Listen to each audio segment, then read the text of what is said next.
As usual, standard disclaimers, really. I do not speak for Onyx Path, nor is this project official material. All views and opinions expressed are my own, and this material will be available to buy on Canis Minor.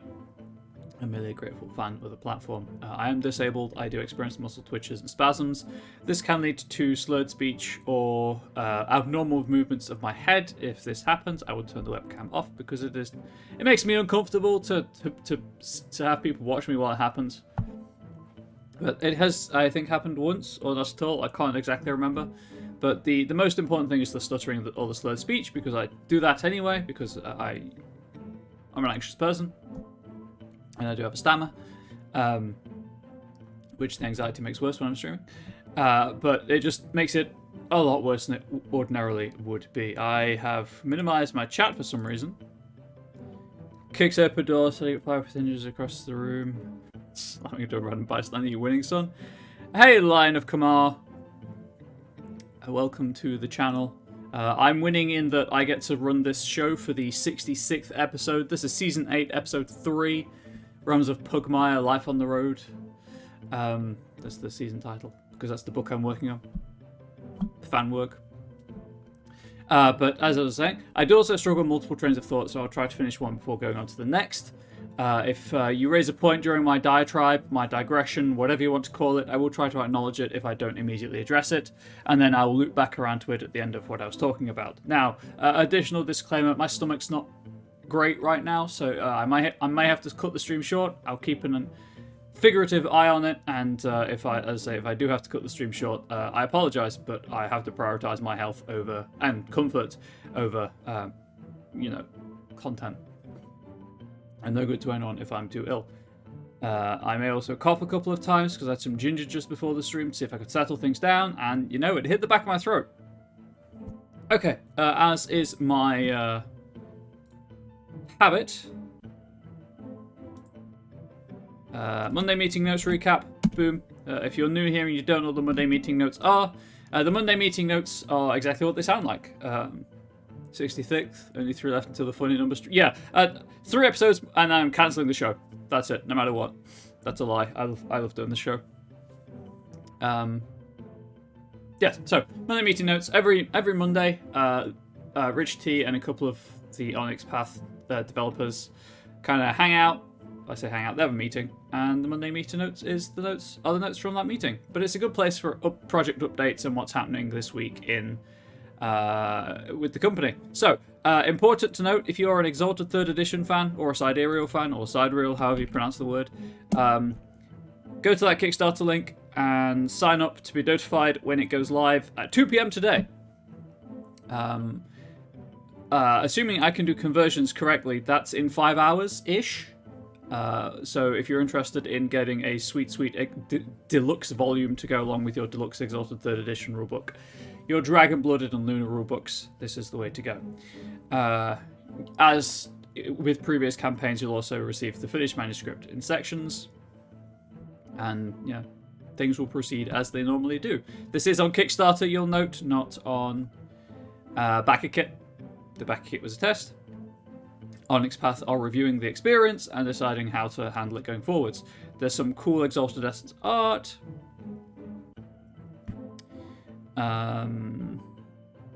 The previous Kickstarter campaign, previous crowdfunding campaign, being Scion God, as I mentioned, was on BackerKit.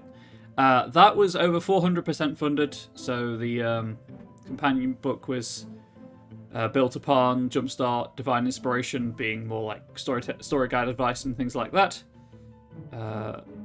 Definitely something to look forward to when that is written. Also, please note that this is the last full week of the month? Yes, this is the last full week of the month. So time is running out. Oh, no, it's the last week of Legend Lore month, in fact. Time is running out if you want to pick up Legend Lore. Legend Lore is a D&D 5th edition setting. It uses the SRD as the basic rules, but that means it's compatible with any D&D rulebooks you own. And it is the reductive summary is it's an isekai setting. People from our world get sucked into the Legend Lore world. So you can play yourself, you can play a character from the Legend Lore setting, and there's a third option I can't remember off the top of my head. But the core rulebook The PDF of the core rulebook is $2 right now, and it's 20 cents if you want to include the Legend Lore gem screen. So why not splash out and for $2.20 get a core rulebook and a gem screen. If you're interested in Legend Lore material, please do check out the Onyx Path YouTube channel. I believe there's there has been some Legend Lore material this month that has gone up there, and I think the Pathcast involved does some Legend Lore material as well. If you listen to podcasts, on top of the Drive-Thru RPG 90% sale, Indie Press Revolution's also selling the physical book and screen at 50% off if you prefer physical books and screens and can afford them. Drive-Thru RPG's Black Friday Cyber Monday sale is also going to happen shortly because it's heading towards Black Friday and Cyber Monday, and apparently other Onyx Path game lines will have discounts applied to them. In celebration of Legend Lore, the Pathcast this Friday it looks at the entire isekai genre. If you obviously, when you talk about isekai, a lot of the time you're thinking about anime, like Sword Art Online being the prototypical, or being the archetypal isekai. But also, Western tradition has the Chronicles of Narnia and Alice in Wonderland. Less death involved in those, but go from the mundane go from our world to a different world. And also, as it is the last Friday of the month this week, please do, if you're interested, swing by Start Playing Games for the Onyx Path Friday game night. Focus obviously is on Legend Lore, but any game could be run, and you won't know until you go check it out. I know that some people have been trying to find Exalted games going through that. If you are interested in such things, Onyx Path every Thanksgiving week, so annually, I guess would be a better way of saying that. Annually at this time of year, Rich T asks the Onyx Path crew their thanks for the year. Now, obviously, I'm not part of the Onyx Path crew. I do not yet have the coveted purple text of Freelancer on the community Discord server, and I'm certainly not including Onyx Path crew because I'm not senior in any way. But you know what? I'm going to take this time to give my thanks to Onyx Path for giving me this platform, for allowing me to do this, as I said, for 66 episodes, for all of the support I've got from Onyx Path representatives on the show. Travis, obviously, huge thanks to him. Plastic Edge Plays on Twitch. Go check him out. And also for mostly just for believing in the show and allowing to keep going. Matthew Dawkins, I believe the show wouldn't exist without his agreement, purely because he was the one I contacted first about doing reviews, and then the show got pitched, and that was a good thing. Apparently, they were interested in that, or in this, I should say. And I think it's Ian runs the Onyx Path Twitch channel and occasionally shows up in chat. So thank you also to Ian for the platform and the in-chat support. And obviously, I would be nowhere without the Onyx Path community at all. So thank you so much to the Onyx Path community for supporting this show by talking, by watching, by buying my material, hopefully by being interested, and by occasionally putting up with me on the Onyx Path community Discord server, where I try to keep my opinions to myself, because there are a lot of prominent voices in those communities, and I dabble in most game lines, so I'm not a specialist in any, and other people can ask questions that I have no right answering. There we go. So on the channel this week, all these times are in Eastern, as usual. You got this show, 9 AM Tuesday. Wednesday, 6 PM, Scion Origins Story Path Showcase with Hiromi Kota. That one is pre-recorded. Wednesday, 9 PM, Mage to the Ascension, Walking into Shadow. Sunday, 11 AM, if you like this material. Sundays are a regular Realms of Pugmire actual play called Playing Fetch.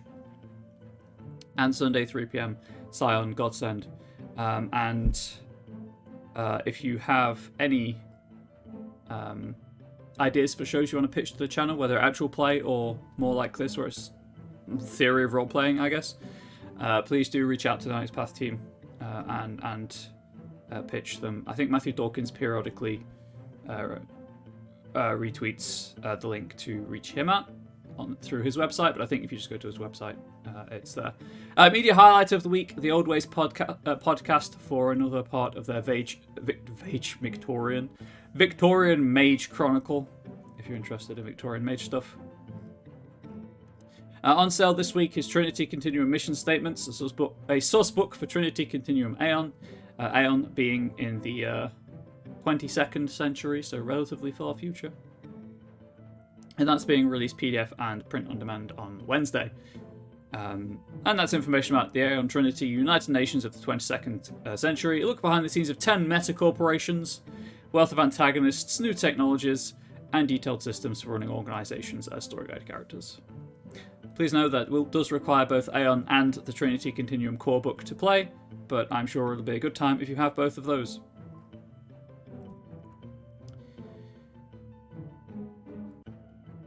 Oh, the release roundup for October's out.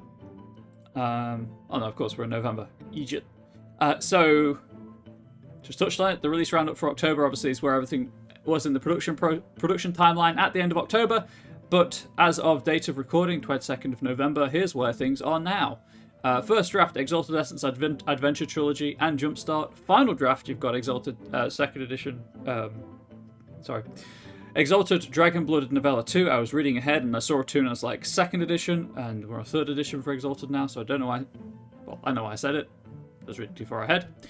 Post-approval development, we've got Pillars of Creation, which is the Exalted Essence companion, which I'm extremely excited about because I do like Exalted Essence.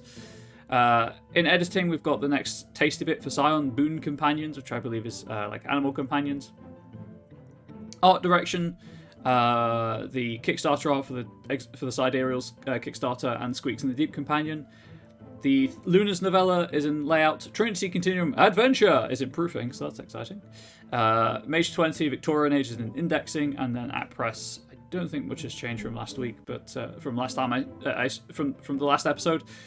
But we've got Scion Dragon and screen and wallpaper, Scion Masks of the Mythos and screen and wallpaper, Deadman's Rust virtual tabletop assets, I didn't need to download those still from BackerKit. Legend Lore, Vincent's Tomb, Pugmire Core, Squeaks in the Deep, all of those virtual tabletop assets. They came from Beyond the Grave Monsters from the Crypt. Squeaks in the Deep Jumpstart, Trinity Continuum Aberrant Proteus Nova Compendium, Changeling the Lost Hollow Quartz Novella, and Trinity Continuum Mission Statements, as I mentioned, on sale on Wednesday. And today's reason to celebrate, as provided by the Monday meeting notes, Thanksgiving. If you did take part in the Scion God BackerKit crowdfunder, and you have thoughts, comments, criticisms, the blog does have a comment section. The Monday meeting notes, does have a comment section if you want to include your thoughts, comments, and criticisms. And I'm sure Onyx Path will find that extremely useful. Here under the Monday meeting notes, there isn't a current crowdfunding campaign for me to go into, so I'm just going to take a moment, breathe, and hydrate.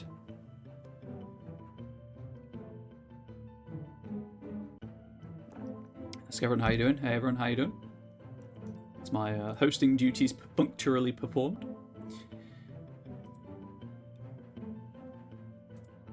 Just make sure that OBS isn't breaking. Okay.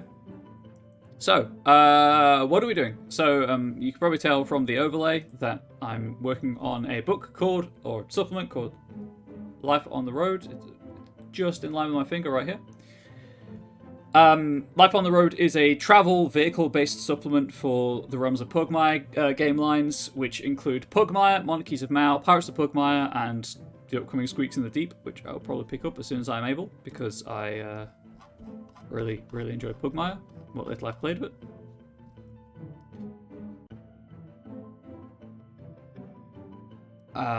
Yes, and Pugmire is I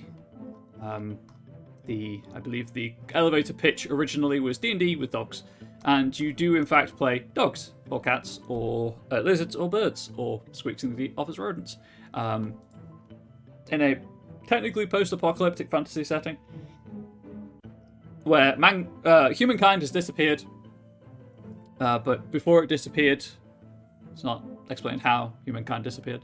Before humankind disappeared, it uplifted certain certain animals, let's say, to walk on their hind legs, have vaguely opposable thumbs, be able to speak, and things of that nature. And those are the characters that you play. It uses a slimmed down or streamlined version of the D&D 5e SRD, the system reference document, to produce an experience that if you have played D&D 5e before, you'll be mostly familiar with, but it is different in subtle ways, and I will be I'll be fact-checking myself throughout this episode and throughout the season to make sure that my because I run a lot of 5e, to make sure that my recollection of the rules are not colored by my recollection of 5e rules. But as it is streamlined, it doesn't include chase rules, it doesn't include vehicle rules. If you want to do maritime stuff, that would be Pirates of Pugmire, a separate expansion, official one, which does include rules for ship building, as in like how to design your own ship, I suppose more accurately, and ocean travel in the Acid Sea. But it doesn't have rules for journeys or long distance travel. So that's what we're doing here.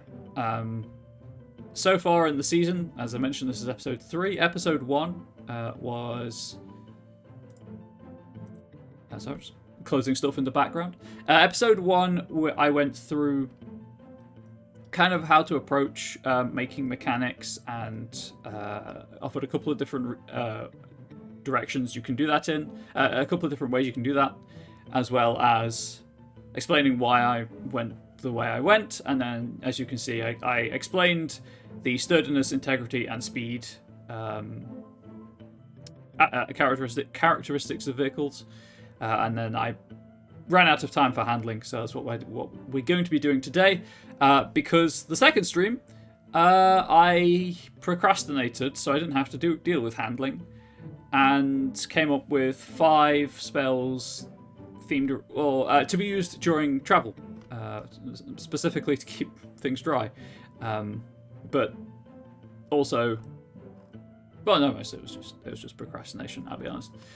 Sometimes, I will say, if you do want to write community content, obviously feel free to ask in the comment section or in the comments of the YouTube video. My YouTube presence right now is small enough that I don't mind answering comments on YouTube. Procrastination is going to happen occasionally. Just if you can think of a way to make it useful, make it useful, which is exactly what I did last time. Also, because Eddie Webb, the creator of Pugmire, I think made the joking made the joking suggestion on the Onyx Path community server to do like rainproofing spells, and I rolled with it, and that's what I came up with. But today, there is no more procrastination. I've got no other idea about what to do. I don't have an idea about how to handle handling, but we're going to do handling anyway. I'm going to hydrate again. I do have a bit of a sore throat from talking so much already, so we'll keep an eye on that as well, because if that becomes too painful, obviously I can't continue the stream.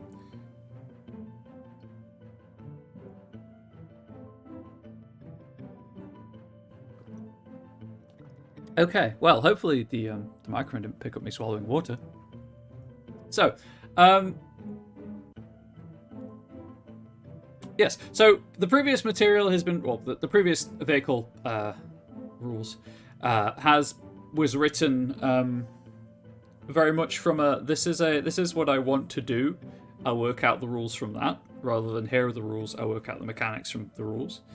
With handling, I think I'm going to do it the other way around.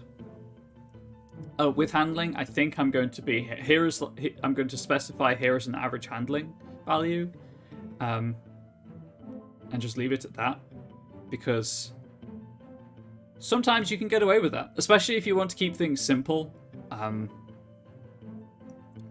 without going into extreme mathematical nonsense. You can, as a writer, of any mechanic, really, just say this is the number, don't question it. This is the number, and this is what everything in the rules is based around. So I'm gonna just assign handling an arbitrary value of +3 as the default, because that seems like a decent measure for me, because that is halfway through the proficiency bonus scale. I think I do need to double check Pugmire's proficiency bonuses. I know it has a lowered level cap, but I think proficiency works the same way. A lot of the time, I will admit, I make this up as I go along, so there's very little reading I can do in advance. mostly because I'm pretty busy in advance and I have to just do the best I can.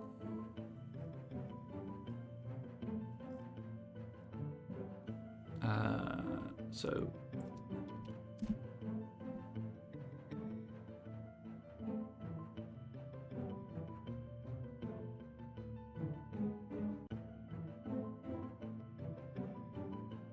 I am just checking, you know, where to look for to confirm my as Kickstarter backers, not the index. Is there no index? Oh no.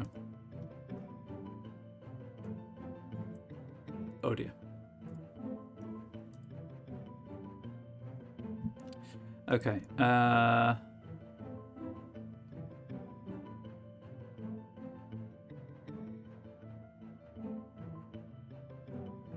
Please bear with me while I try to scan through the contents list to figure out the best place to find the information that I'm looking for.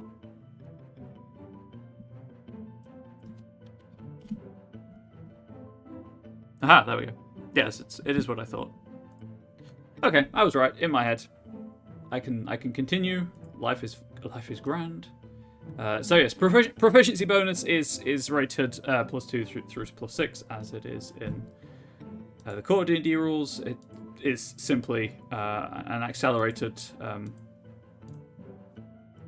curve because you have 10 fewer levels to deal with, which is, you know, fine. So, handling. Handling is a measure of how well vehicle handles with its weight, speed, and mostly just weight and speed.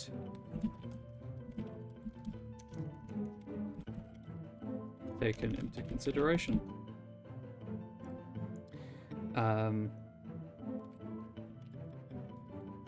Some situations may apply a modifier to a vehicle's handling, and I'm just going to mirror the language from Byways of Pugmire.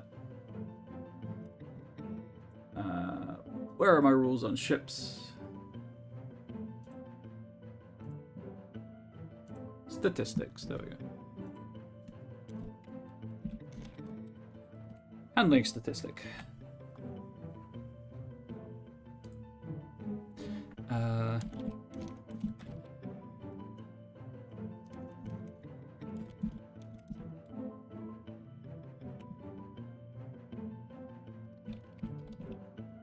A vehicle's handling starts at +3.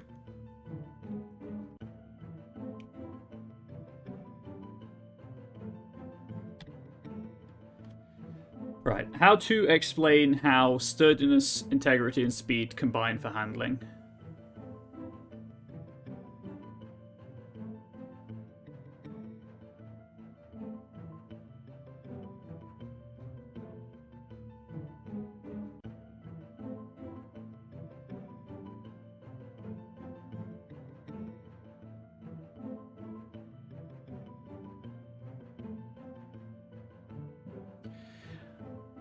Well, integrity directly affects speed, so I think I'm happy to ignore integrity for this because that's more just the strength of the materials used rather than the actual weight of the materials used. And integrity's effect is already factored into speed, so that's fine. So sturdiness and speed.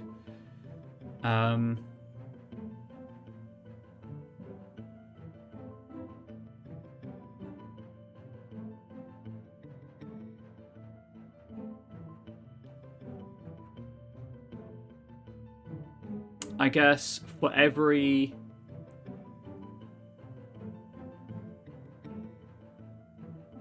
two horses or 5 feet of length,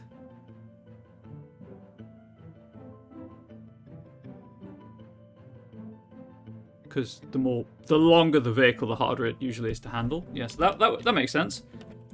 For every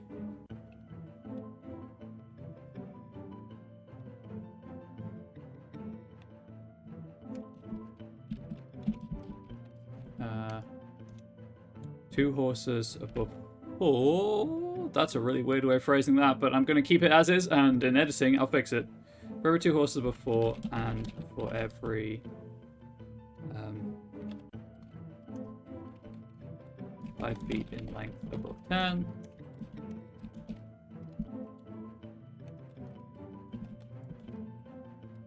Decrease the vehicle's handling.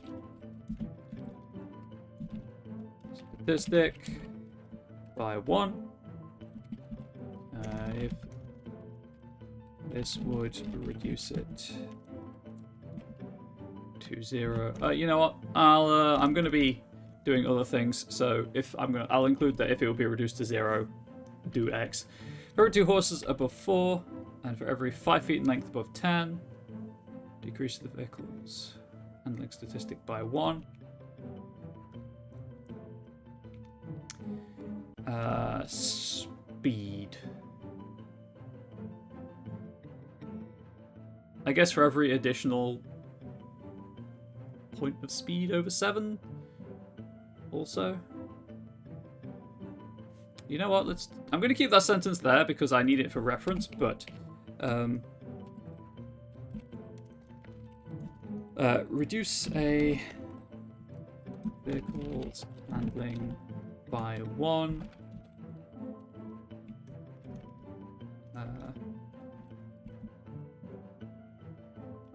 Every pair of horses above 4. Every 5 feet in length above 10. And for every 2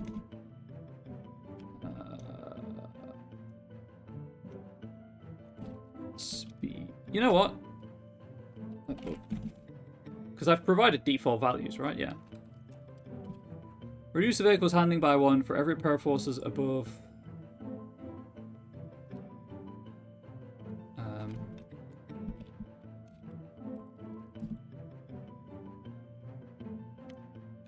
For every pair of horses, every 5 feet. And for every 2 speed above the default values.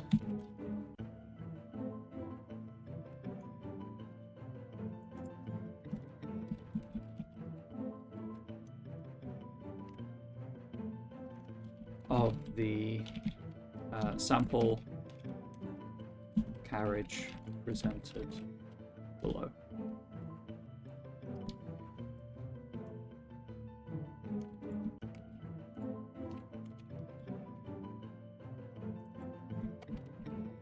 Increase the vehicle's handling by 1 for every pair of horses, every 5 feet in length, and for every 2 speed. That should be or for every 2 speed below the default values of the sample carriage presented below. Because that covers, so horses and length are sturdiness, speed is already factoring integrity, and yes. Grand. I went with 2 speed just because I feel like having a 1 speed increase isn't punishing that isn't great.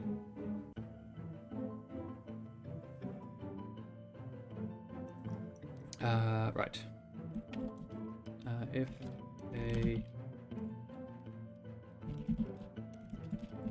vehicle's handling would be reduced to +0 or lower, it remains at +1, but all ability checks. I'm just going to call them handling checks, why not? All handling checks are made. Nope. I think it's just have disadvantage. This is phrasing I can never remember anyway. This isn't a Pugmire rules thing. This is just I can never remember how it's phrased. Which is a problem, considering I do write 5e material.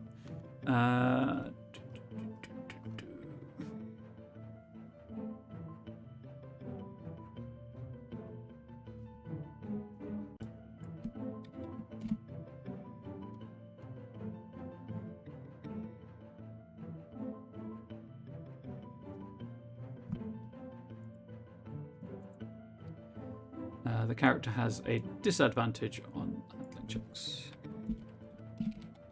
The character making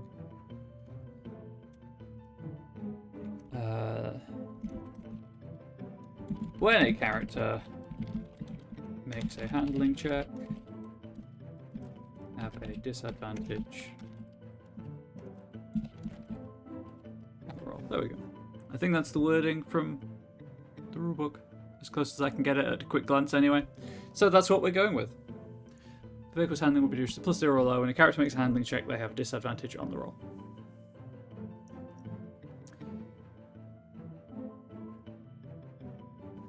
Save.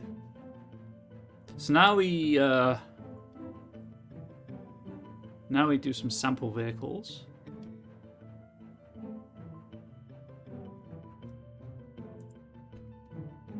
So we go with carriage first, as this is the default that everything is going to be using.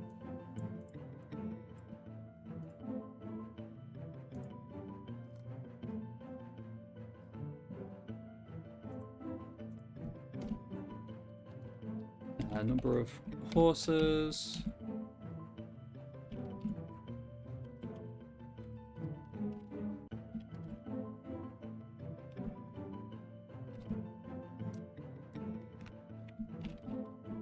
Size, sturdiness, integrity, speed, and handling.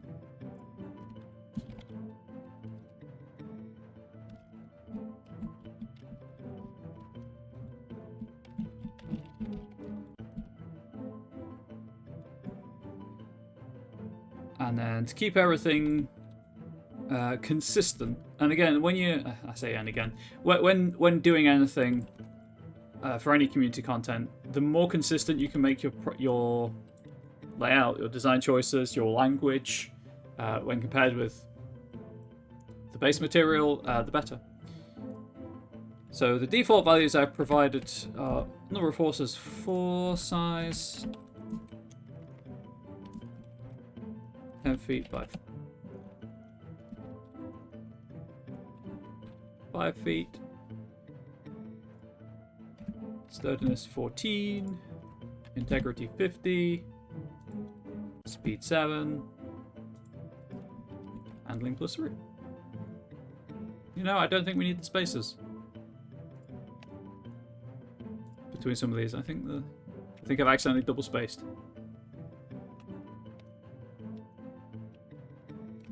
There we go. So that's the default carriage.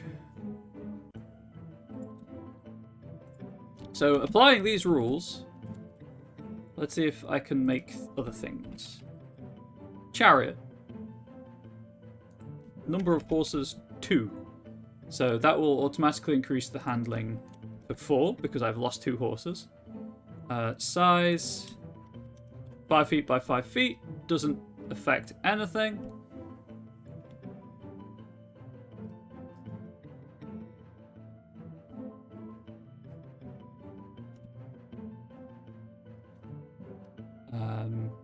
Because it's not 0. It's not a plank of wood between 2 wheels, which is what it would have to be to increase the vehicle's handling by 1.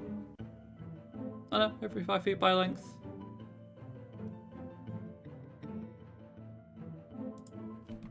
Let's do that as every 10 feet in length. Just for ease. Sturdiness.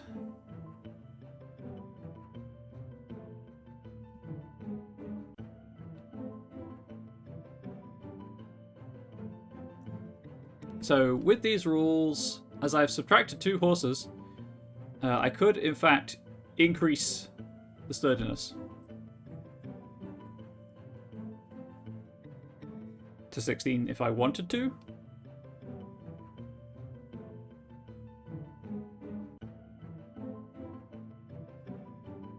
Every 2 points of sturdiness in excess of this adds 2 horses or reduces speed by 2. Every 2 points of sturdiness below this, subtract 2 horses or increase its speed by 2.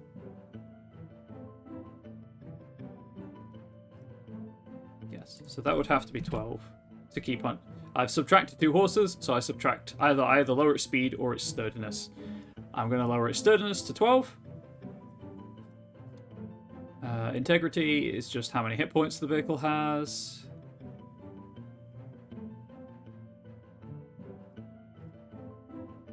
I'm good to leave it at 50. I feel like 30 would be fine. You know what? Let's these are exemplars. People are obviously free to make their own. So speed is increased by 1 because it's lighter. And the handling is not reduced to back down to +3 because it's not speed 9. It is only speed 8.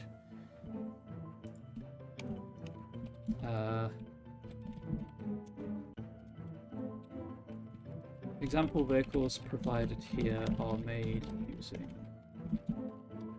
the rules above and be used as is or as templates for your own vehicles. The size of a vehicle refers to size of the passenger compartment or equivalent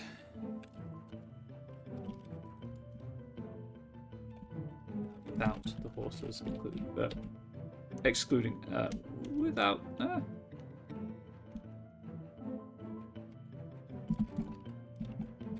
horses. So that's a lighter, faster vehicle. Let's go with a heavier vehicle, shall we?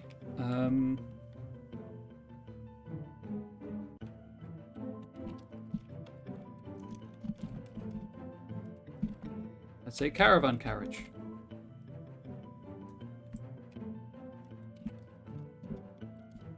Oops. So, keep the number of horses the same, but we'll extend that to 20 feet. So we've added 10 feet we've added 10 feet to its length.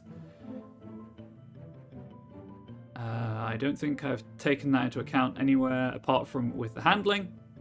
So it is reduced by 1.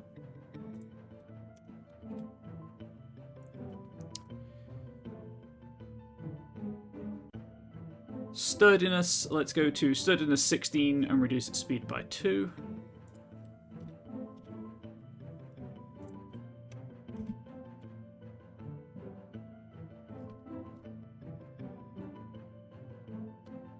And integrity, I'm going to push that to 70, which reduces its speed by a further 1.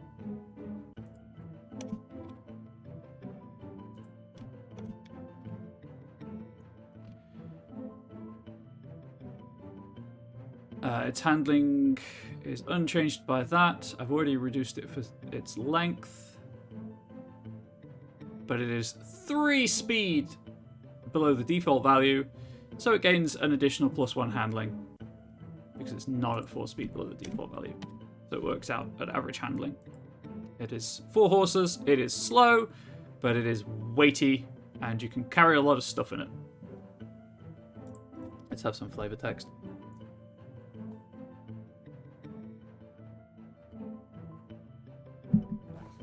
Carriage. What method of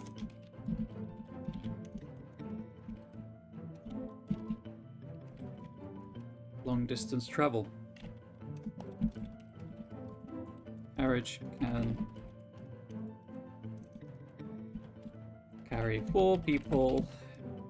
I guess can carry up to 6 people, right? Because you can have 4 in the back and 2 up front. Can carry up to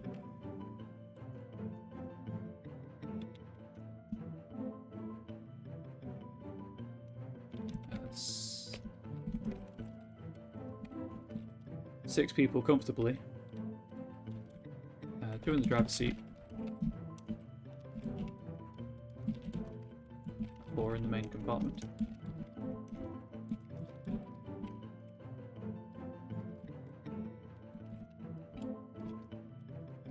Let's say an additional 4 characters can sit on the roof, but this presents its own difficulties.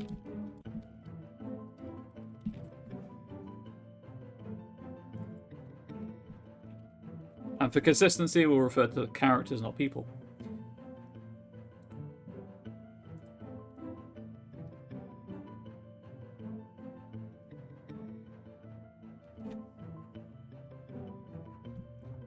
Chariot is swift,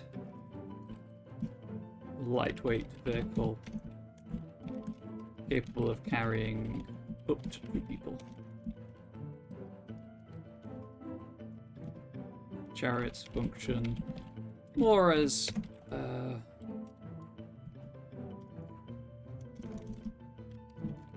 platforms and cover. Platforms or cover.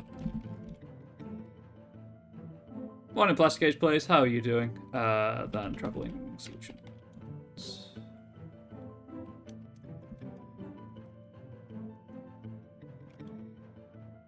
Traveling solutions is not the right way of phrasing it. Ow, my jaw just cracked. Feels better now, though, at least. Chariots function more as mobile platforms or cover than as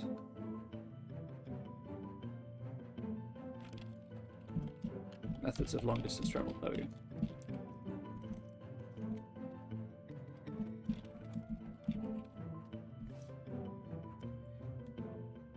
On the right side of the dirt, so I got that going for me. How are you? I'm not too bad. Didn't get much sleep last night, but nothing is new there. Just hammering away at the keyboard and hoping that what comes out makes sense. Caravan carriage. A long, slow, and heavy vehicle for transporting goods. Relatable content? That's what I strive to provide. The most relatable of content.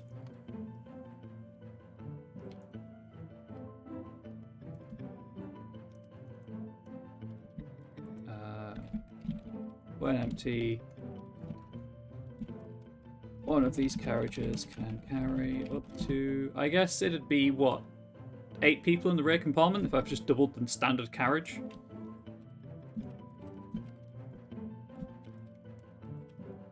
Characters, not people. Characters in the main compartment, as well as 2 on the driver's seat.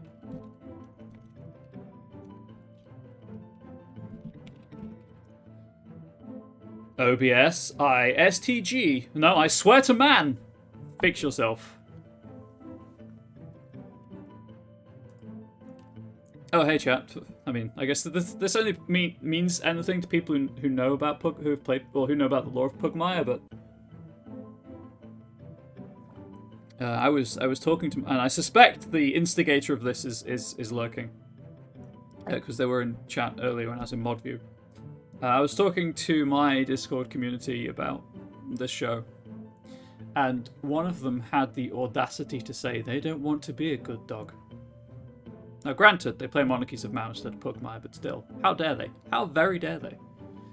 We should all aspire to be good dogs. Can't say much. I come down firmly on the lizards and bird side of things, I think. Mostly because that's what I wrote a lot of for Monty Corgi's Acid Shanties. Pick that up on Canis Mine if you are interested in some high-quality community content. It's how the War of Dogs and Cats started. I know.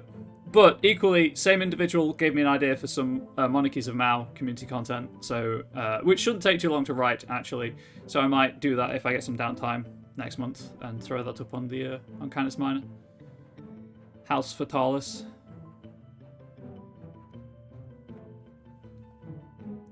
Anyway. Hydration time. I'm about halfway through the stream. Yeah, Asachantis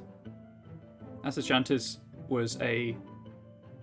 Do you just have that command, like, memorized? Asachantis was a blast to write for. I really enjoyed writing for that. Anyway. Chat, I like 3s and I like 5s. I'm not such a fan of 4 exemplars, so do we feel like I need to provide any more examples of vehicles, or is 3 fine to be like, hey, this is the standard, this is how you make a lighter, faster version vehicle, this is how you make a slower, heavier vehicle? And hopefully is a demonstration of how all the numbers work together. I'm kind of wondering if I need, like, in my brain is telling me I need to provide a breakdown of how I arrived at the handling scores, about how I arrived at the derived statistics, let's say. But at the same time, I don't want to. So you can enter the product number from any URL and type the book command and the number in the chat. Oh, hey, that's pretty cool. I'll try to remember that.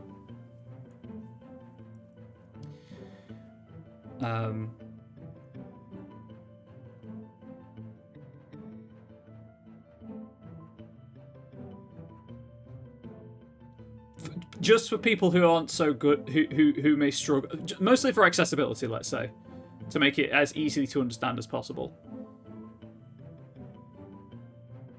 Everyone should buy Frostlands at Fenric. I can see where this is going. I mean, I guess I've kind of done that with these here.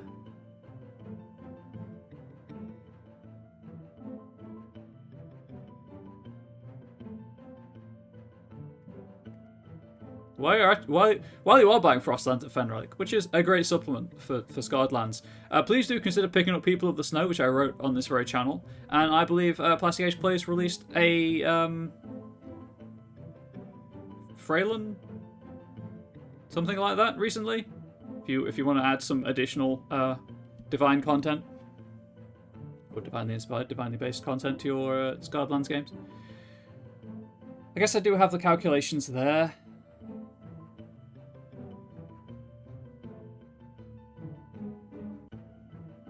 You know what?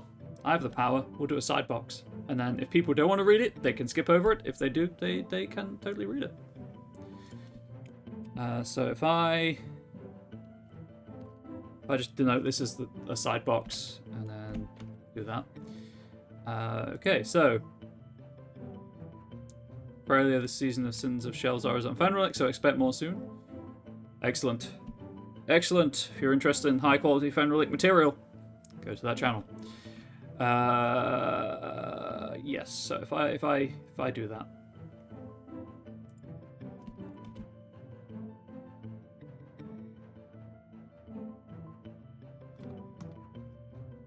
so the number of horses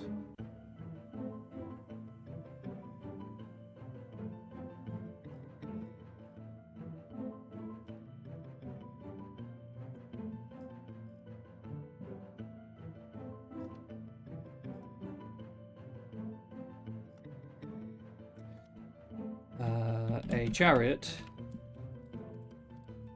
with only 2 horses could either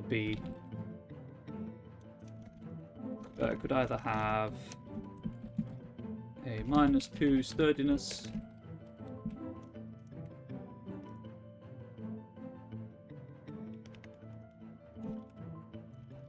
so it could have its sturdiness value. There we go. Statistic. Dipping into People of the Snow. Oh, hey, free promotion. Thank you. If you have any questions before dipping into it, feel free to ask. Obviously, you have many ways to reach out to me. Chariot with only 2 horses could have its sturdiness statistic lowered by 2, or its speed.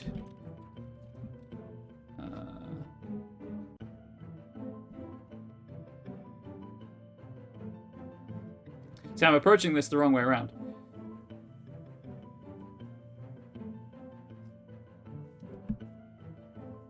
because technically, I think what I did was I was like, hey, I'm just going to lower sturdiness by 12. Lower sturdiness by 2 to remove the horse number. To lower the number of horses. There we go.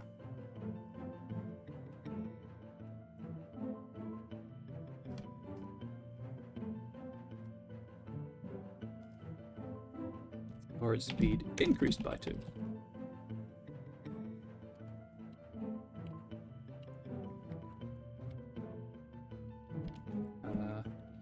In this example, I opted to lower its sturdiness. Again, this is more just to show my working for accessibility purposes, for people who may not be able to necessarily grasp things the way I do, or from the way I write them. I'm going to also just say a vehicle with only 2 horses could have its sturdiness statistic lowered by 2 or its speed increased by 2. In this example, I opted to lower its sturdiness. So sturdiness went down to 12.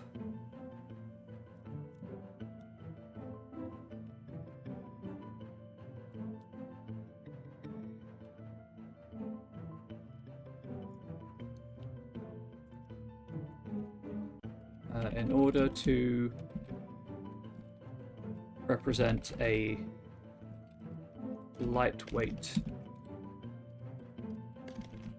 vehicle, I lowered its...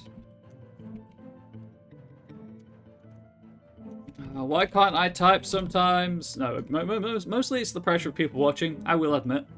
I lowered its... That doesn't need an apostrophe. It's... lowered its integrity by 20. Which increased its speed by 1.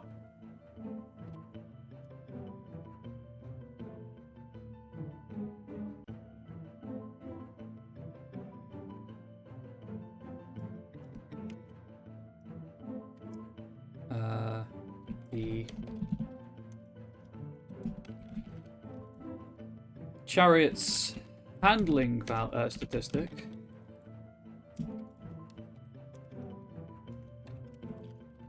is altered only by the removal of 2 horses. As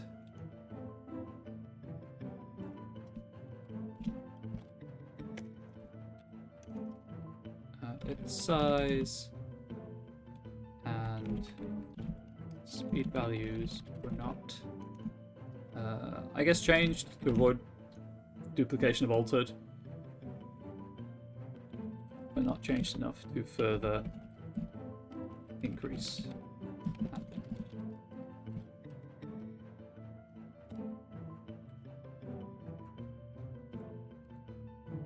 And then I'll explain it for the caravan carriage as well.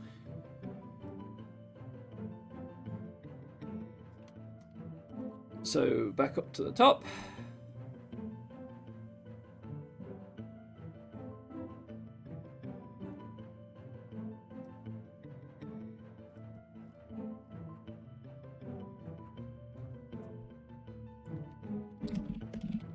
A sturdiness value of 16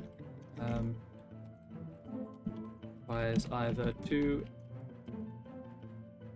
additional horses or lowers the vehicle speed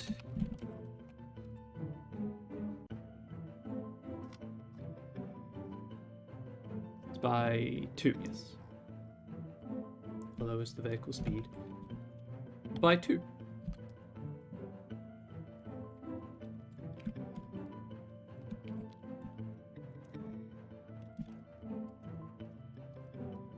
In order to reflect a slow-moving, I guess, heavy goods vehicle technically is what this is. I altered lower the vehicle speed.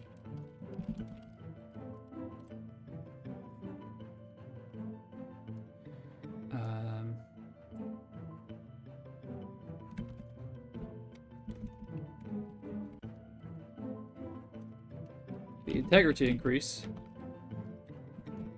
to reflect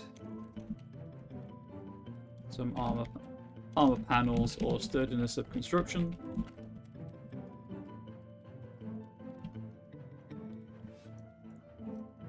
That was its speed? Yes. That should be capitalized because it's a game term. The decreased speed by a further 1. Side note, while I'm hydrating, it's making me absurdly happy that people are using my material. The dream, obviously, is to use my own material on stream at some point, but that'll happen. Mostly because I'm writing an adventure to stream. Decrease the vehicle speed by a further 1. And then its handling is +3 because it balanced the extra length, but the decreased speed balance each other out.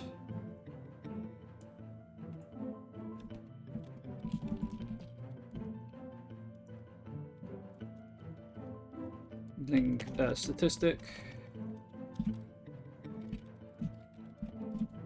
Remains unchanged. It's the increased length and the decreased speed. Cancel each other out. And there's 2 sidebars just to explain the calculations for people, as I say, who may not grab what I'm going for because of how I've written it. Side note on that, obviously, I do most of my writing for community content on stream. Not going to lie about that. My off-stream writing is usually my own Ko-Fi material, or if I'm lucky enough to have contract work, because that pays more than the Ko-Fi. So writing community content off-stream with no one to watch and talk things through, it's kind of unnerving in ways that I didn't realize it would be. So just to anyone who is thinking about writing community content or their own games or just in general, please be aware that the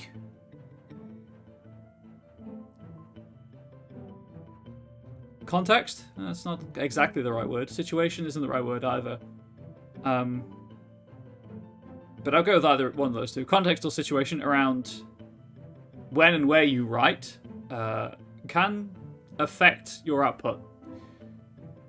Like, this is a lot slower than I would be writing normally. But, you know, I like explaining what I'm doing. I like talking things through.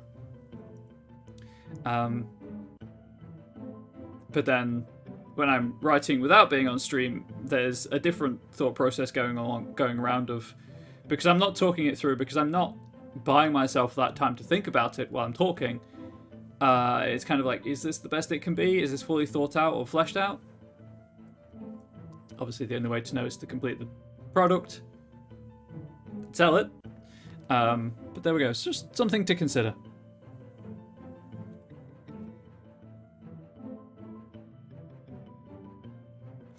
Right, anyway, so that's that.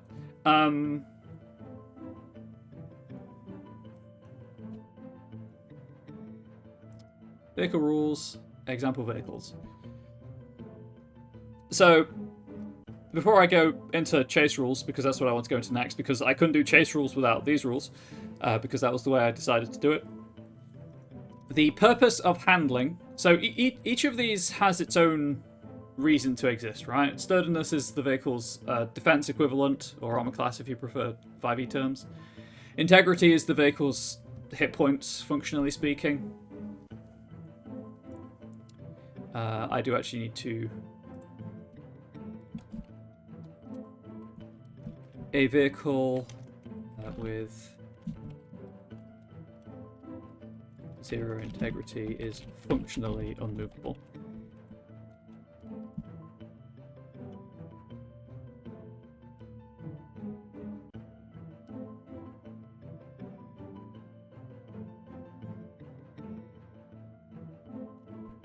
I should probably also explain that the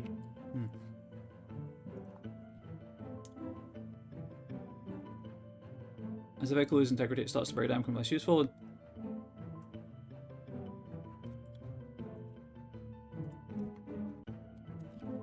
You can pry semicolons from my cold dead hands.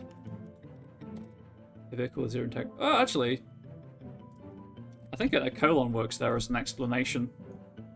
Functionally movable. Integrity is usually reduced by cholesterol creatures tank with much damage, so poor maintenance. Starting integrity value is 50, and it costs a handful of plastic coins to repair 10 integrity. A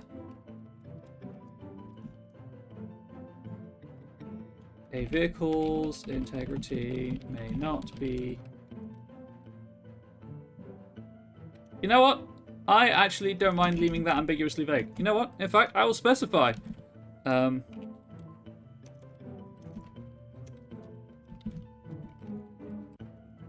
A vehicle's integrity may be raised above the value it is at.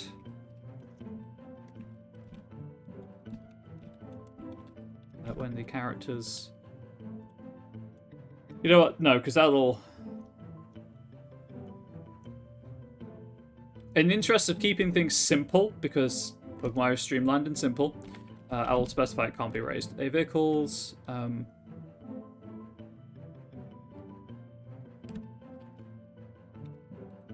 integrity... total cannot go over its integrity value. So integrity is hit point, speed is obviously important for determining speed, and handling is a value that on its own... Sorry. Handling is the value that is how the players will engage with the vehicle rules. Defense, armor class, speed, defense, health, speed. To some extent, that is more or less, GM facing, because they're usually the ones that have to react to its speed and to damage being dealt to it. Whereas handling, or they're the better way of thinking about it, they're all the passive stuff. They're the values that it has that, yeah, sure, they'll alter. Integrity will go up and down, for example, but you don't have to do anything with that. There's no dice rolls associated with those, apart from mostly damage rolls and attack rolls. But handling is the main active thing. Handling is what the player will be engaging with the vehicle, and that is why I wanted it to reflect sturdiness, integrity, and speed. Because if you're going to have these values, it just doesn't seem to make all that much sense to not tie them together. And I will also say that obviously if you have Pirates of Pugmire, ships have a much higher seaworthiness value score because they're just bigger. They start at 100, for example. But they're... Sorry, I think that's post. Hang on, I'll be right back. Like a parcel to collect. Yes, so I have no idea what I was saying. I completely forgot. But basically, yes, I just wanted something to tie all the values together to be the active value that players will be engaging with. You'll notice that it says +3. That's because it's going to be involved with dice rolls, would you believe, in the chase rules.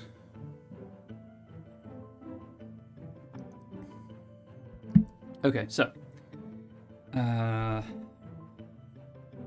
logically speaking, you include the rules that use other rules after the first rules have been...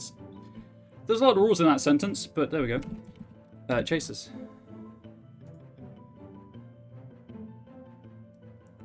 Yeah, these are still technically variant rules.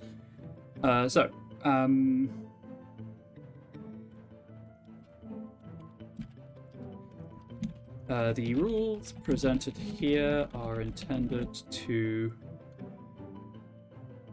be flexible, fluid, and applicable to many situations. If you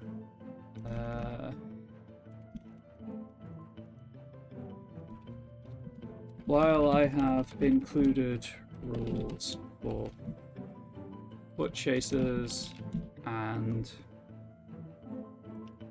vehicle chasers,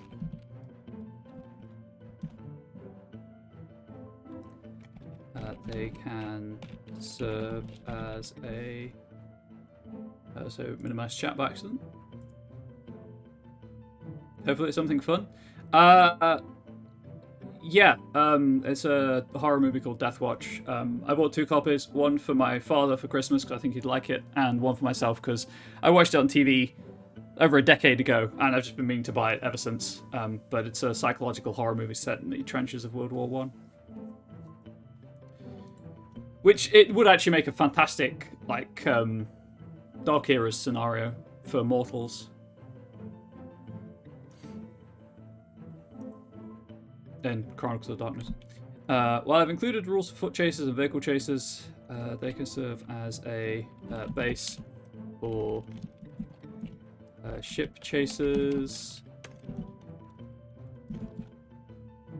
using the rules for ships found in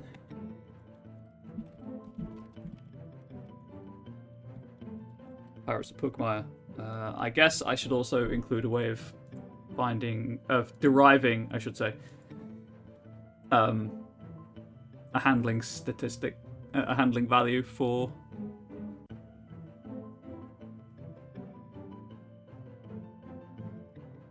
ships.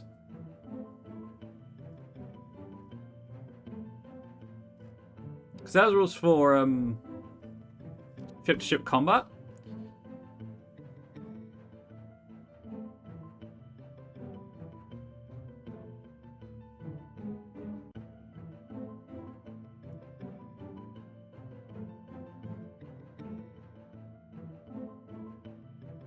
But due to the abstraction that they use, that those rules use, it doesn't. You don't need a handling score because you're just moving the ships instead of the characters. Because everything is assumed to attack the other ship. Let's say.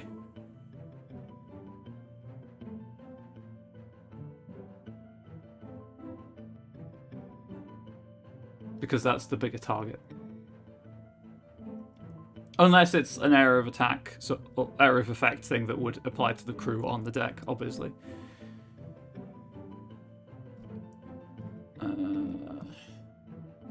Just double checking that I'm not telling you false.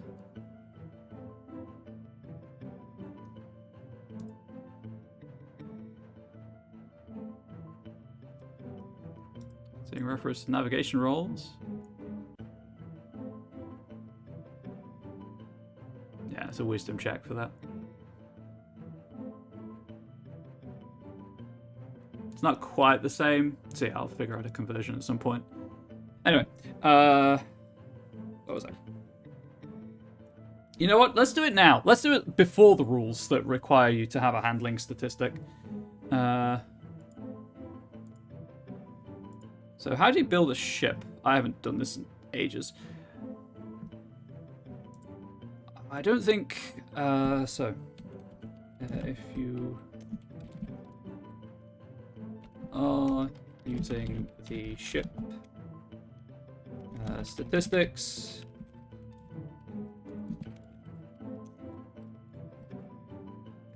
Nope.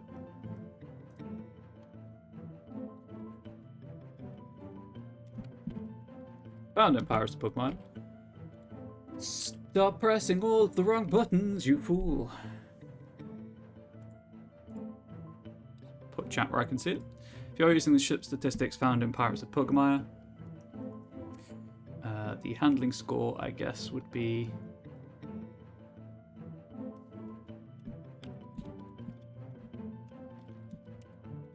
The score starts at +3 and is influenced in the following manners, I guess. Be for every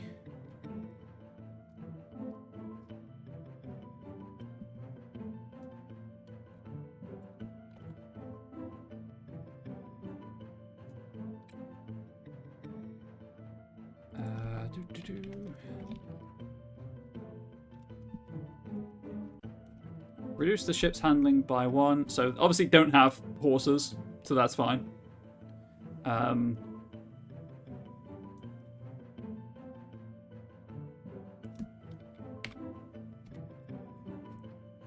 Length isn't really an issue either, so it'll be reduce the ship's handling by 1 for every 2 hull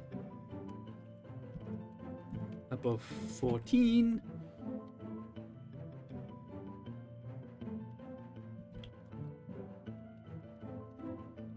Every 20 seaworthiness above 100, because these are just the increments that you can enhance the ship in using the Pirates of Pugmire shipbuilding rules. So I'm just using these because they're easy. They're already provided in the rules, so this calculation won't be as, let's say, counterintuitive as the vehicle building rules were, because the vehicle building rules I had to do something slightly different with, because it's not designed for ship. They're not designed for vehicle-to-vehicle combat. More people will be attacking the vehicle, whilst also probably trying to attack you. For every 2 hull above 14, every 20 seaworthiness above 100, or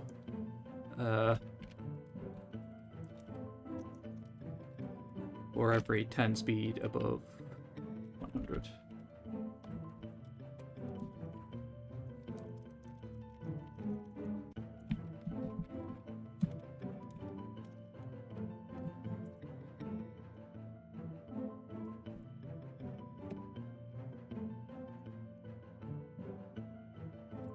Please wait while I invert the language here. 2 hull below 14, every 20 seaworthiness below 100, or for every 10 speed below 100.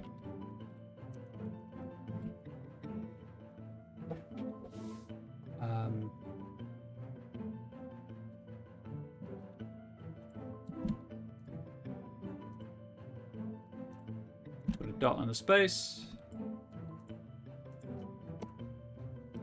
Just so that I remember it's a list more than anything.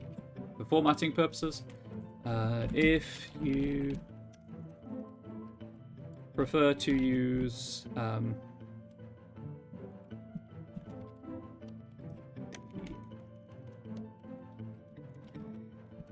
lower speed values of vehicles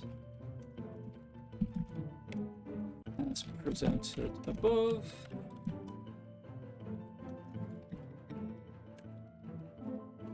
add the ship speed by 10. Rounding down.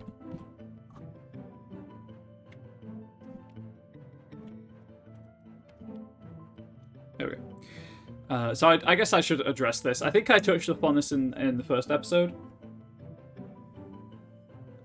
but I will address it again.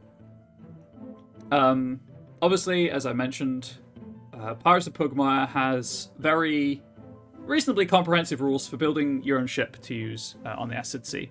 And those were the rules that I used as a basis for the vehicle rules. But due to the nature of the differences between vehicle types, I personally didn't feel like they would map one-to-one. So that's why, for example, none of these vehicles have weapon emplacements, because they usually wouldn't have weapon emplacements, so there's no artillery score. Hull, I kept as is. I just renamed to sturdiness, because vehicles don't have hulls. Seaworthiness, I renamed to integrity, and I lowered, because vehicles are just smaller than ships, and will have less integrity.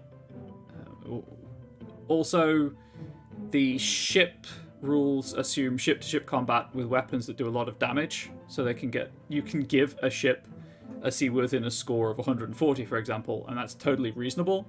Whereas if you were to give a vehicle an integrity of 140, that would take a lot of time to hack down. Ship rules are very much designed to be run by a crew, and vehicles aren't being constantly disintegrated by the Acid Sea. Exactly, Plastic Age plays. But as a large part of this is to explain reasoning behind design choices to function as a portfolio, which, you know, as I say that, I've realised I've been doing this show for 8 seasons now. I've never once submitted it as a portfolio to anyone. I guess partly because there's so much content to get through that I don't have, like, wrap-up issues. There are no wrap-up episodes because I just explain as I go. So I don't think it'd make a very good portfolio. But that's maybe just me.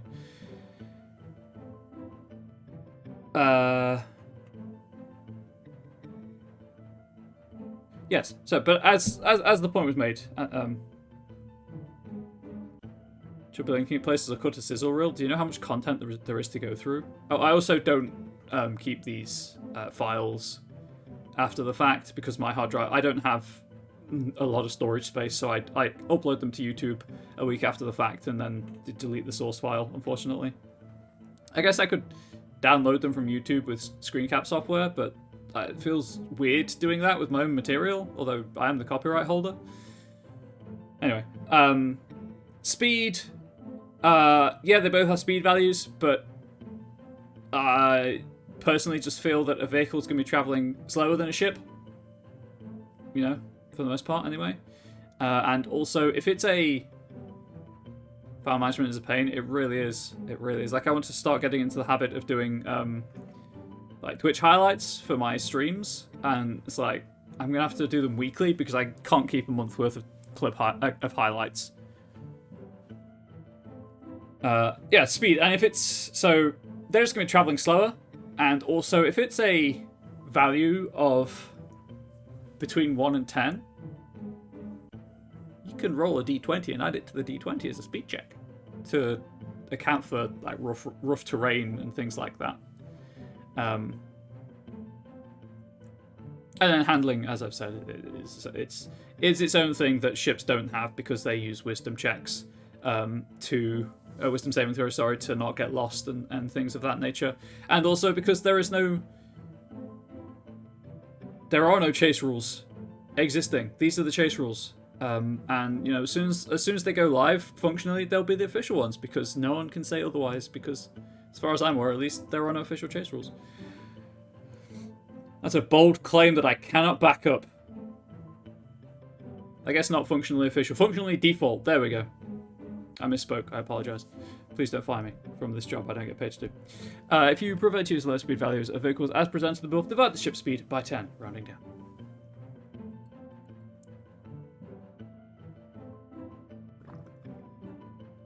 Okay, so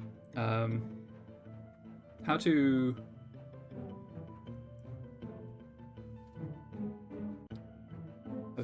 handle this.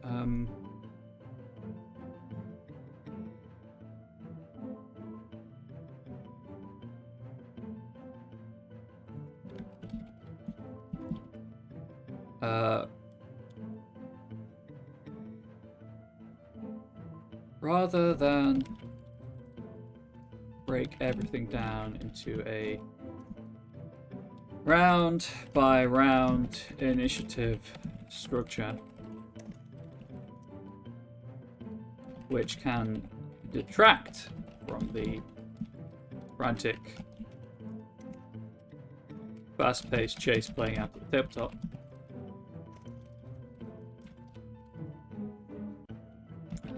These rules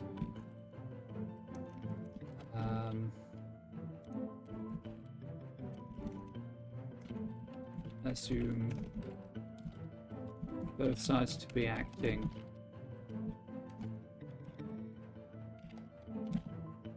I thought there was a typo there. And there was! Low! Autocorrect fixed it. Well, spell check fixed it. Both sides to be acting... also save. Simultaneously.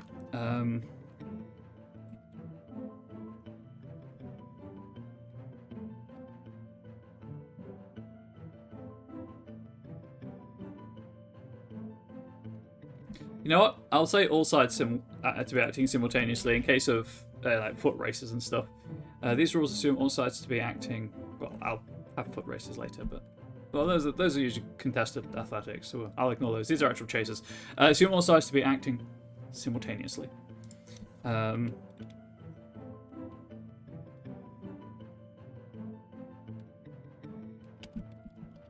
As long as one character makes a handling check per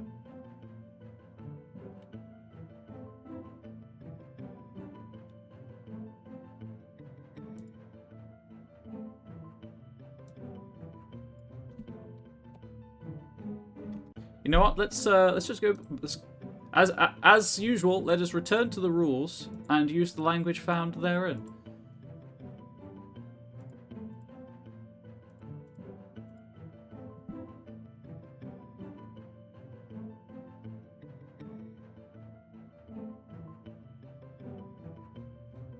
I'll break everything down into a combat scene. Distract from the frantic fast-paced chase playing out at the tabletop. These rules assume all sides to be acting simultaneously.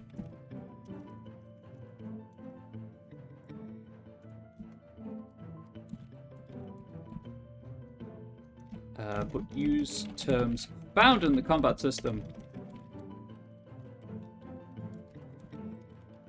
for consistency.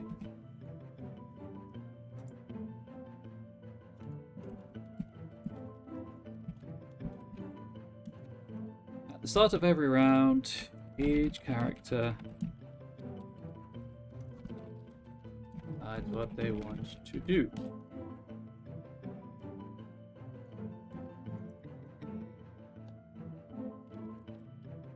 As long as one character makes a handling check, as long as you know what, let's break this down even further.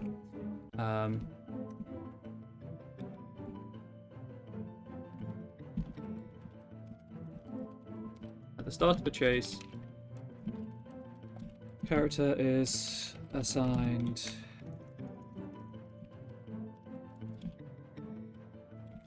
a team. Usually this will be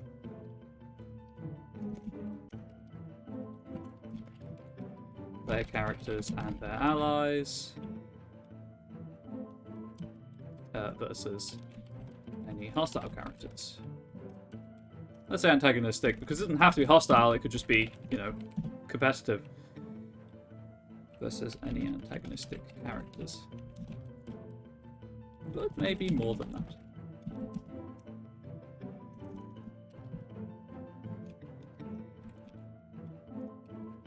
Antagonistic characters that are not allied with each other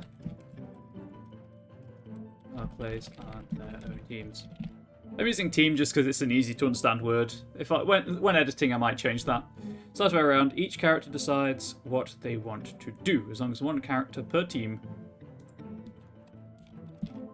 makes a handling check.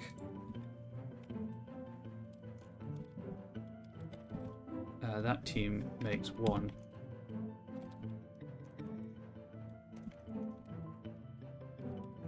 progress in the chase.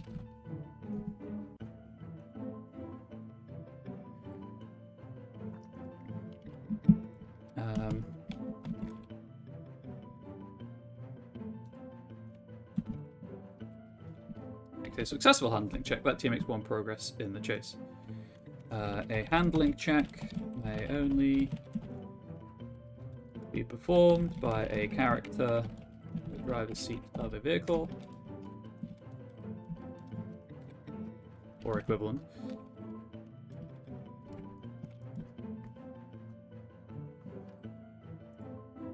I'm thinking that it's an action for most people, for all but horses, and if you're just riding a horse, it's a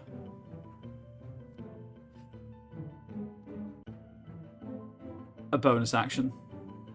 Just to be like, if you're in a horse race, you can still do something else, but it might be harder to do the other thing. And then check may only be performed by a character in the driver's seat or vehicle or equivalent. And use as an action. The character is riding a horse. It uses a bonus action instead. I probably should... Wait. Do I need to provide horse rules? Now that I've mentioned horses, because I don't think horses are included? Question mark.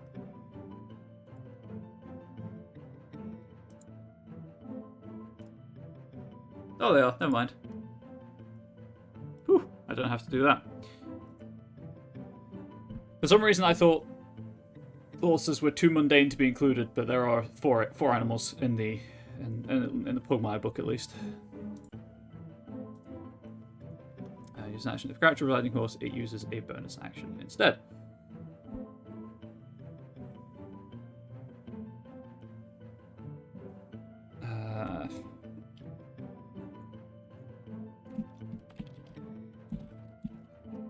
Unlike other roles,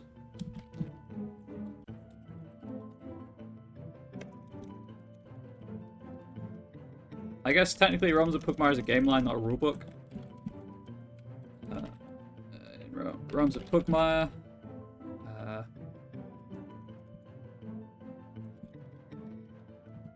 The handling check is not assigned a DC.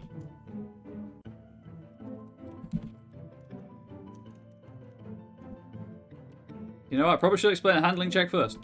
A handling check is an ability check, but uses the vehicle's handling in place of the character's ability score modifier.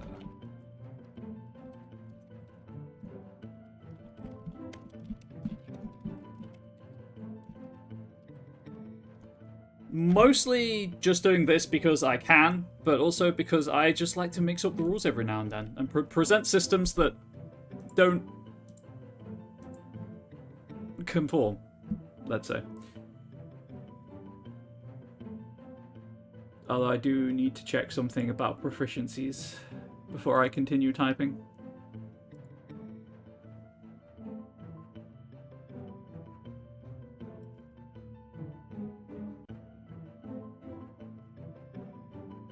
Yeah, I didn't think there were tool proficiencies particularly.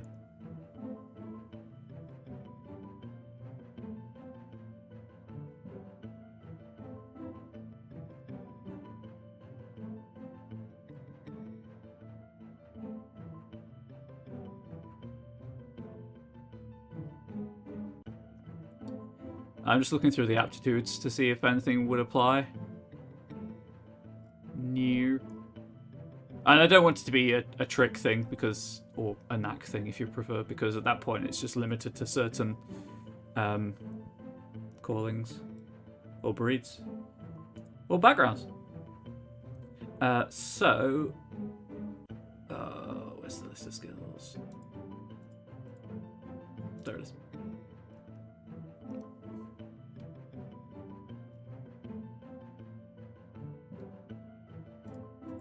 Just checking chat.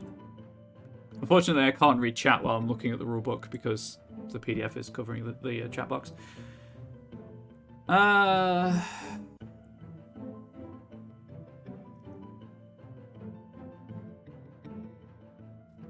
As I misspoke earlier, of course, foot chasers will be a post-traverse check.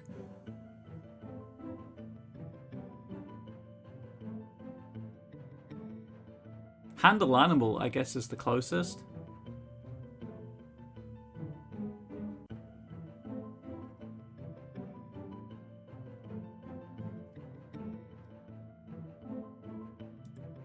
So we'll go with that.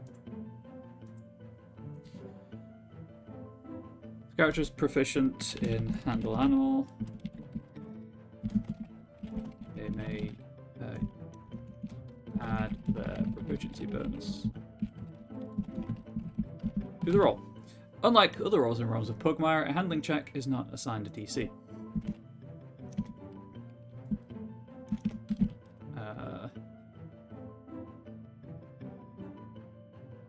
how to phrase this. You know what? I might leave that on a cliffhanger there because I just noticed the time, and I do have to do the outro stuff. So I might leave that on a cliffhanger, so people have a reason to tune in 2 weeks' time to find out how it's not like a normal ability check in Realms of Pugmire, and how it is in fact handled. Spoilers in a way that may upset some people because they have strong feelings about certain other game systems that I'm drawing from as inspiration. But I think it's going to work out pretty well. So, today has been hopefully reasonably interesting and or entertaining and or thought-provoking. We have covered, well, I explained how the handling score works and how it is calculated and modified, and finally what it's for. And some example vehicles, as well as explanations of how I arrived at those vehicle statistics, just to make it clear how the rule system works. Because if you are introducing any new rules to a game that do modify the game or add on to it, particularly if they add to it with additional material, it's always worth explaining, putting something in to explain as clearly as you can how those rules work for people who, you know, may not be as au fait with the rule set as you are. Or whose strengths may lie elsewhere. And then, as the stream wound down, just started the chase rules, as well as including how you can use the ship-to-ship combat chases in these. How you can adapt the ships, from Pirates of Pugmire to these chase rules if you want aquatic chases. And then a cliffhanger ending about how handling checks are actually successful or not. Again, as I said, I think some people will like it, and some people will get very angry, because that's just how the internet works. This should have a comma. Like that. So, this cliffhanger, theoretically, will be resolved on the 6th of December. This is a fortnightly or bi-weekly stream.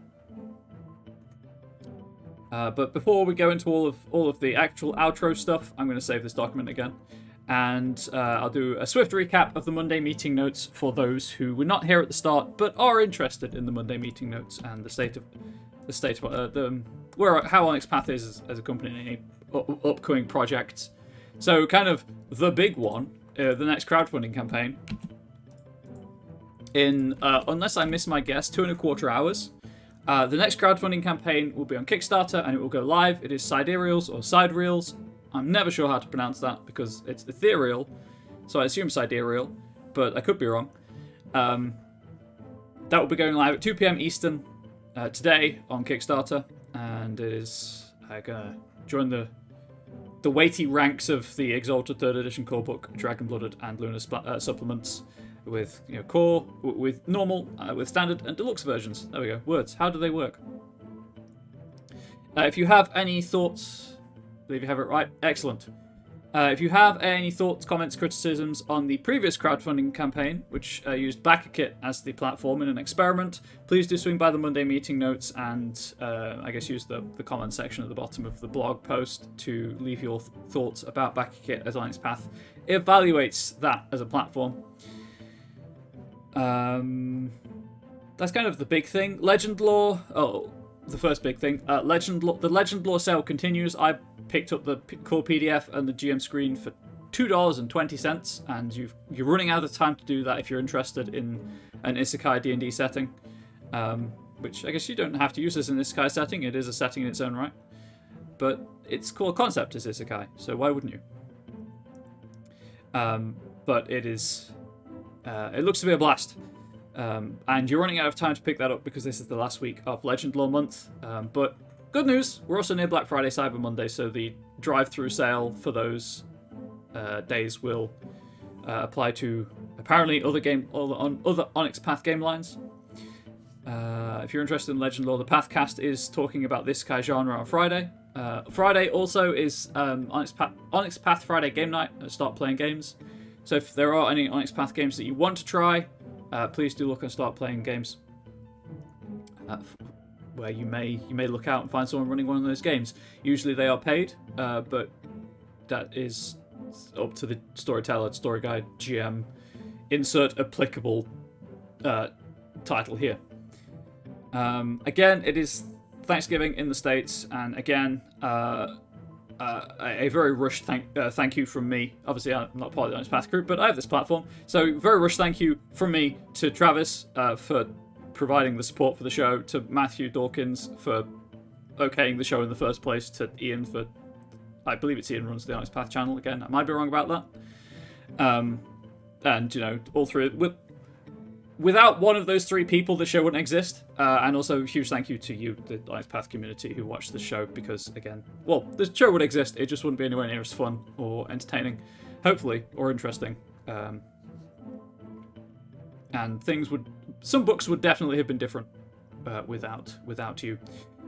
Again, swift recap for the channel this week. This show's nearly ended. All of these are in Eastern. So you can ignore the rest of Tuesday. It's blank, it's free, the day is yours to do with as you wish, although if you're not watching Onyx Path video on demand material, what are you doing with your life? Wednesday, 6 PM, Scion Origin Story Path Showcase with Hiromi Kota, that is previously recorded. Wednesday, 9 PM, Mage of the Ascension, Walking into Shadow. Sunday, 11 AM, Realms of Pugmire, playing Fetch. So if you're intrigued by the rules I've been talking about throughout the show, please do tune in Sunday at 11 for playing Fetch for a good time. And Sunday, 3 PM for Scion Godsend. If podcasts are more your thing, the media highlight of the week is the Old Ways podcast, with another part of their Victorian Mage Chronicle coming up. The Monday meeting notes links you to the first episode of that chronicle. So if you're interested in that kind of thing, check it out. On sale this week on Wednesday, Trinity Continuum Mission Statements, a source book from Trinity Continuum Aeon. Just adding additional material to your Aeon library, and that's never a bad thing, unless you don't like Aeon for whatever reason, in which case it probably is a bad thing. But here's the thing. You don't have to buy the book, you don't have to interact with it. And if more people had that approach, the internet would be a much nicer place. Project updates. First draft, Exalted Essence Adventure Trilogy and Jumpstart. Final draft, Exalted Dragon-Blooded Novella 2. I didn't say the wrong thing this time around. Post-approval development, Exalted Pillars of Creation, being the Exalted Essence companion. Editing, Silent Tasty Bit Boon companions, which I am extremely interested in purchasing as soon as I possibly can get my grubby little mitts on it. No, I wash my hands regularly. Art direction, we've got the Side Aerials Kickstarter art and Squeaks in the Deep companion. Layout, we've got the Exalted 3 Lunas novella. Proofing, Trinity Continuum Adventure. Indexing, Mage 20 Victorian Age. At press, Scion Dragon, book screen and wallpaper. Masks of the Mythos, book screen and wallpaper. Dead Man's Rust, Legend Lore, Vincent's Tomb, Pugmire Core Virtual Tabletop assets. And speaking of Vincent's Tomb, if you have been interested in the rules I've been discussing here, and you don't have the time to watch an actual play in its entirety, you know, because it's an ongoing story, if you go to the Onyx Path Twitch channel and I can't remember the name of the playlist now, but last year for Jumpstart month, I had the singular pleasure of running The Secret of Vincent's Tomb Pugmire Jumpstart Adventure on stream for a handful of really cool people. And it's still up there, and it's a lot of fun, and we played through the entirety of it 2 hours. So check that out if you are interested in that, and only have a couple of hours spare. Also, Squeaks in the Deep Virtual Tabletop assets. At press. Also at press, they came from Beyond the Grave Monsters from the Crypt.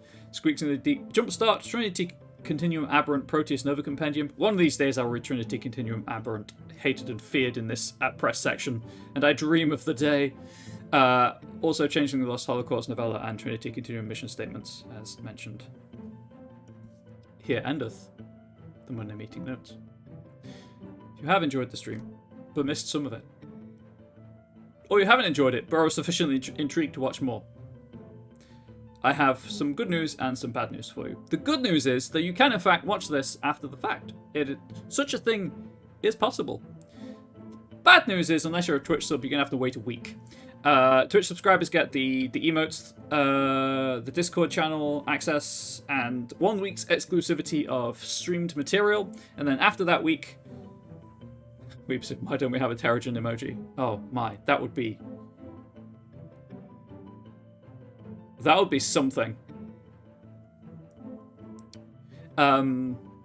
After that week is up, you can then, as a non-subscriber, watch it on the Onyx Path Twitch channel, or if you swing by my YouTube channel, which I've linked in chat because I remembered the command, they all go up in a playlist clearly labelled as behind the screen, season, number, and I've started and the game line being written for. I have started adding the game line and the book title into the episode titles, hopefully to help with discoverability, but I don't know how well that's going to work, but it takes very little effort from me, so it's something I'm happy to do. But if you go to that YouTube channel, all of the past seasons of the show are up there. There's D&D, the Scion, there's Trinity Continuum was the last one. There's a wealth of material. In fact, I think you'll find 65 episodes, 66 if you're watching this on YouTube, or more depending on when you're watching it, obviously.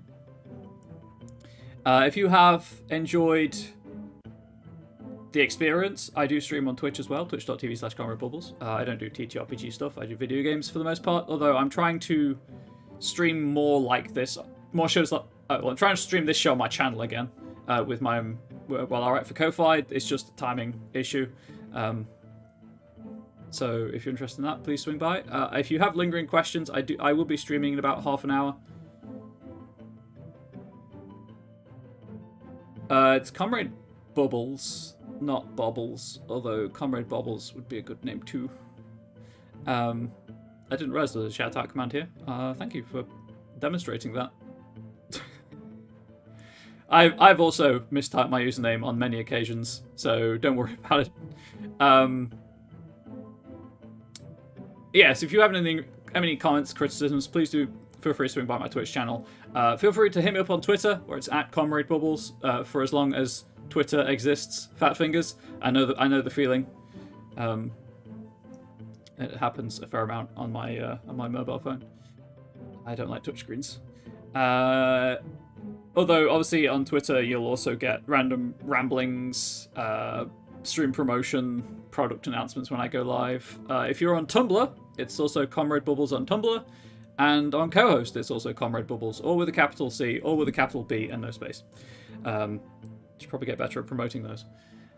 But I think that's really it. Oh, no, wait. Forgot with the subscription stuff. Please do, if you have, in case you didn't know, please do link your Twitch account to your Amazon Prime account to get a Prime Gaming account, which gives you 1 free subscription a month. If you use it here, you get access to the Twitch subscriber exclusivity stuff, the emotes, the videos, etc. It works exactly as a Tier 1 subscription works on Twitch, except it costs you, air quotes, nothing. And the channel gets the same benefits of you subscribing at Tier 1. The only difference being that you have to manually renew it every 30 days. It does not auto-renew. I think that's my usual outro. So I will hopefully see you in 2 weeks. After that, what with this being at the end of the year, I'm probably not going to be streaming again until January. I don't quite know when my partner's Christmas break starts, so the 20th of December might be a bit weird. But hopefully in the new year, obviously there'll be more Pugmire content, and also hopefully in the new year I'll have finished the adventure I'm writing, and I'll have found a cast, and we'll have recorded it, and that'll be up for streaming, and I won't have to have live performance anxiety. I can just hang out and chat, and watch people react to stuff as it has already happened. I think that's it though. So, if you are also not following the Onyx Path Twitch channel, please do consider following the Onyx Path Twitch channel, because then you'll get notified when this show goes live, or when one of the many high-quality actual plays goes live. But that is all for me. Please do get your vaccine, your COVID or flu vaccine, or any kind of vaccine, really. Get vaccinated for anything that you can possibly get vaccinated for. Boosters, first doses, whatever. I'm going to get my COVID booster on Thursday, which is very exciting, because I can't wait to feel under the weather for the entirety of Thursday afternoon. But I'm medically vulnerable, so please do vaccinate for people like me, if not for yourself. Yeah, so please do stay safe. Please get them shots, exactly. But like the medicinal shots, not the... Or if you like to drink alcohol, I guess there's nothing wrong with alcoholic shots in moderation. But not the lead shots. Those are the bad kind. Please do stay safe. Please do stay healthy. Please do stay wholesome. Please do let Onyx Path know how much you've enjoyed the show, because by the man who left us long ago, I'd like to do the show for as long as I possibly can. And, you know, need to add value. I'll be in chat for a couple of minutes while the post-roll rolls, but I've been Comrade Bubbles, I will be Comrade Bubbles, and I am Comrade Bubbles, and you've been a fantastic audience. Thank you.